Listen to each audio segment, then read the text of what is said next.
Welcome to a world beyond words. එකමත් එක කාලයක එක පේර අම්මා කෙනෙක් හිටියා. මෙයා තමන්ගේ දරුවෝ වෙනුවෙන් ගොඩාක් මහන්සි වෙන කෙනෙක්. මෙයා තමන්ගේ ළමයින්ට ගොඩාක් මහන්සියෙන් කෑම හදනවා. ඊට පස්සේ මෙයා එයාලට එයාගේ කෑම රස කර කර කන්න දෙනවා. ඉතින් මේකෙන් මෙයා ලොකු සතුටක් ලබනවා.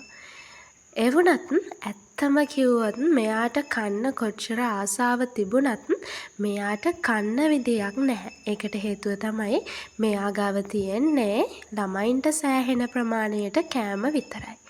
ඉතින් මෙයා මේ විදියට ගොඩාක් දුකින් කන්නේ බොන්නේ නැතුව මහන්සි වෙලා වැඩ කරනවා. මෙයා හැම වෙලේම කියනවා මේක මම කරන්නේ මගේ දරුවෝ වෙනුවෙන්. මට මේක කරන්න පුළුවන් කියලා.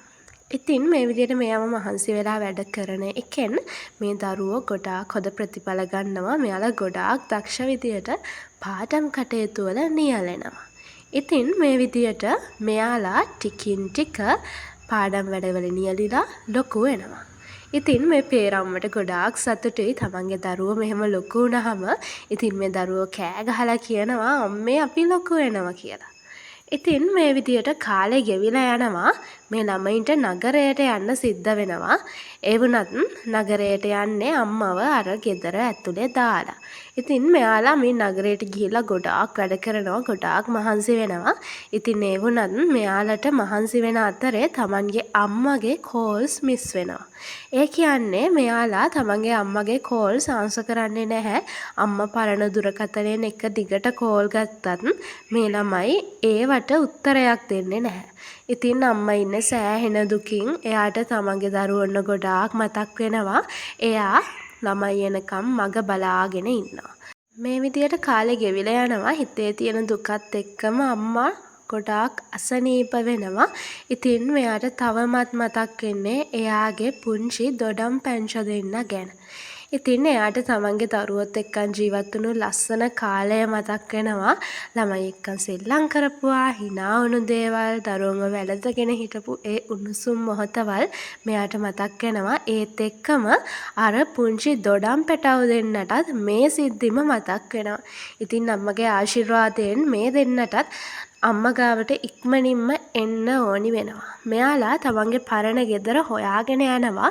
ඉතින් මෙයාලට දැන් එතන තිබුණු තැනත් අමතකයි වගේ. මොකද ඉස්සර ගොඩාක් පිරිසිදුවට ලස්සනට තිබුණු මේ තැන දැන් දූවිලි වලින් පිරීලා. මොකද අම්මට මේවා අස් කරන්නවත් නැගිට ගන්න බැරි නිසා.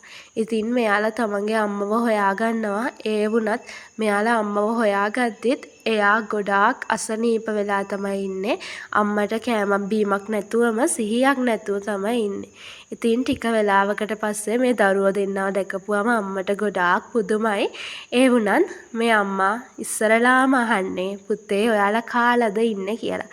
ඉතින් මේකෙන් අපිට පේන්නේ අම්මගේ හිතේ තියෙන ආදරේ මෙච්චර කාලයක් තමන්ව තනි කරලා දාලා හිටියත් මේ දරුවෝ දෙන්න ගැන අම්මා කොච්චරනම් හිතනවද කියන එක අපිට මේකෙන් පෙන්නනවා. ඉතින් ඔයාගේ අම්මත් එහෙමයි. එයාට ගොඩාක් ආදරය කරනවා. ඒක නිසා එයාව කිසිම වෙලාවකදී මග හරින්න එපා. අම්මා විතරක් නෙවෙයි තමන්ගේ දෙමව්පියොන්ව කිසිම වෙලාවකදී මග හරින්න එපා.